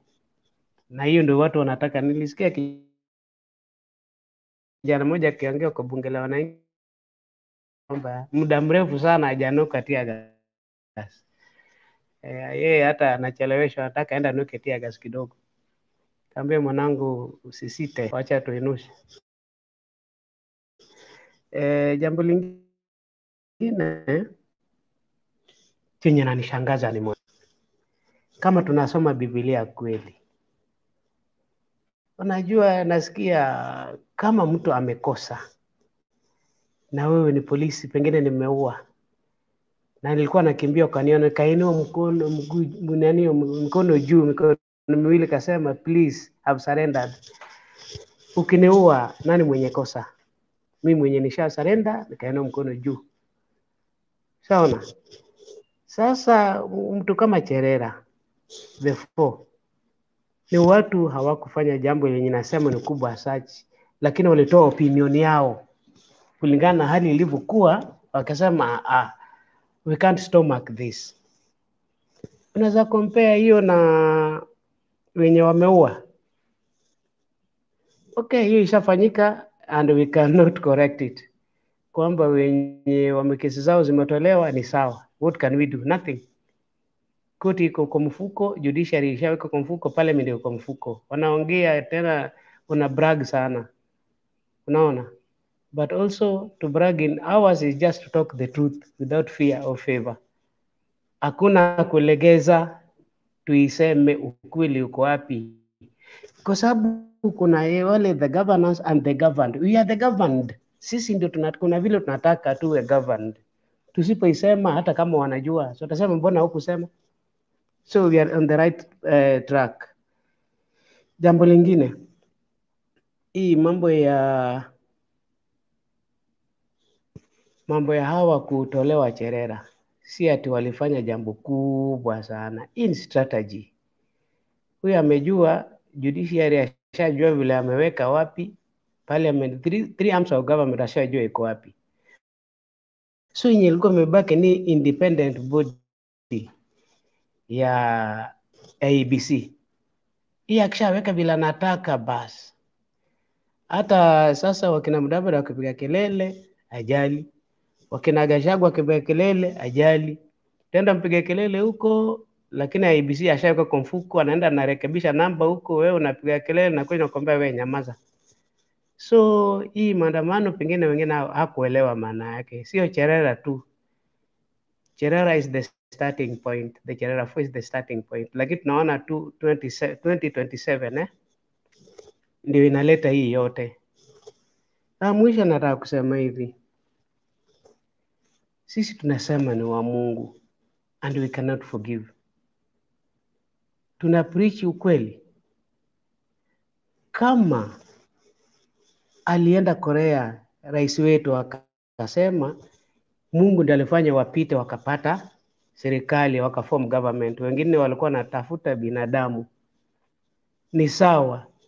Kama ulikuwa Mungu analikuninio, sio unasema Mungu wenye alifanyia hivi nimewasamea, kuliko kutoa watu wazazi wenye watoto wao wanaenda kuteseka. Then kuna watu bungeni wako proud sana, tena unaona vile hata leo wameongea nikasikia vibaya sana.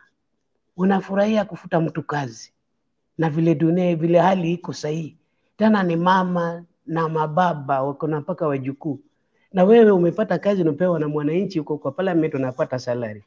And then wanataka wasifiwa kuja hao mnasema huduma yetu amekuja kwetu, one of our mine. Surely.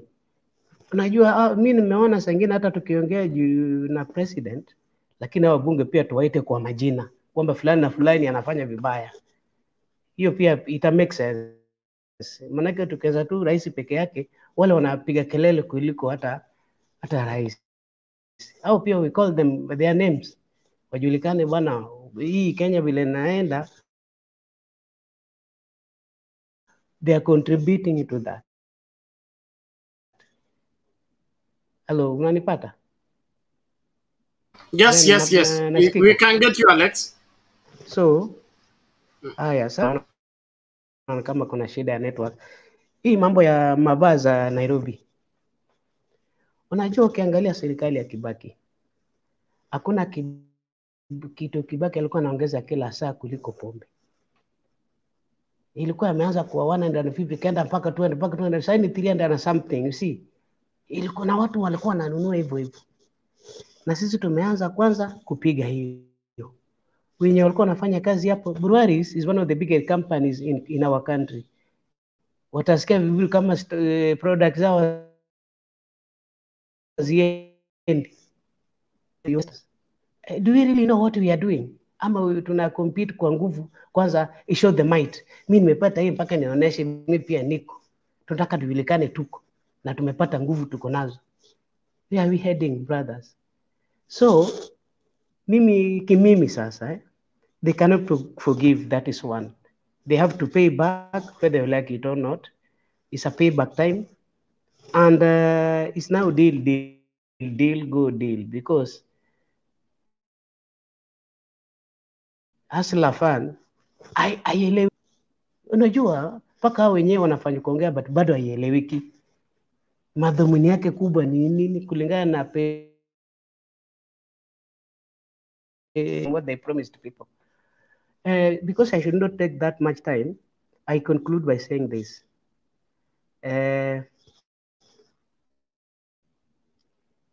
This government has succeeded kwa kugawanya watu. Watu wamegawanyika. So, feel that we don't want that, we should not stop talking on this, but watu tayari amefaulu, watu wamegawanyika. That's why we see mtu yote akitaka anything ama governor anataka kitu kwake, the first thing anafanya ni kutukana Raila, kumdemonize na kumwambia kumbe I made a wrong choice, ile aingie pale. That's the key. Hiyo ndio key, kutaka kuingia kwa Yuda, anza na Raila, utakaribishwa tena mwingine. But me, I think hao naingia ovyo pia when the deal is too good. Yeah, pia mpaka. Yeah. When the deal is too good, I think these people also, they know what they are doing. They are not children too. So kwa sasa watu wako wengi, but we stand firm. Bobi Wine aliongea chenye nilielewa, hata nyinyi mkaweza kumbuka. Kama tutalegeza sasa hivi before the constitution is not weak, mpaka inakuwa weak, sasa hatutalia tena, tutapiga mayowe. Ndio nikakwambia ile historia ya punda baba. Punda iko kwa mlima na amebeba mzigo nzito kweli, hata vile napumua na kwa mzigo ni zito. Lakini bado anachapa tu twende. Badala kusukuma punda umwambie hey, umpe nguvu kidogo pia apumue kidogo, anachapa twende. Alafu unaharibu vibaya ati punda afe mzigo, lakini mzigo ufiki. Sasa punda kisha kufa, kesho utabeba mzigo. Asanteni kwa sasa. Thank you, Ben. Okay, thank you, Alex, for that interesting way to look at it. I think Kenya Kwanza, or William Ruto in particular, is buying leaders, members of parliament, and some MCAs and all that. But I doubt if he has the Kenyans with him. Maybe it's because he disregards the opinion of Kenyans, so that may not affect him until the rainy day. But from the look of things, the leaders are going on their own. The Kenyans are stuck. They are not moving on. From what I get from the street and the reactions. And so, you know, you can get assurance, I have come, only for you to be surprised. The person came alone. Like Mudavadi came alone. So don't look at those people crossing the floor and saying they have come, they have surrendered, they are not working with Baba. Those are on their own. They are looking for something to eat. They shouldn't be used as a gauge to tell where the heart of Kenya is. Kenya Kwanza is doing zero in terms of reaching out to other Kenyans, and they think they are superior and they cannot be held to account by anybody, and that will be their beginning of their downfall. When they are no longer in touch with the pulse of the Kenyan people, then when the Kenyan people revolt, it's going to be tough for them, because afadhali kama unaweza kusoma temperature ya mtu utajua vile utamcontrol. Lakini wakati umemwacha akapanda vyake, ujui yako wapi, amekasirika ama anacheka, na wewe unakuja na smile, unaweza kula ngumi bure. So ni muhimu tuelewe hivyo. And the Kenyan politics is usually that way, especially after elections. They are still, bado tuko na ile kasumba ya katiba ya kitambo, ya kwamba siasa mbaya, maisha mbaya. Kumaanisha usipokuwa na serikali, utapata maendeleo. Hayo mambo yote yalimalizwa 2010 wakati tulipata katiba mpya.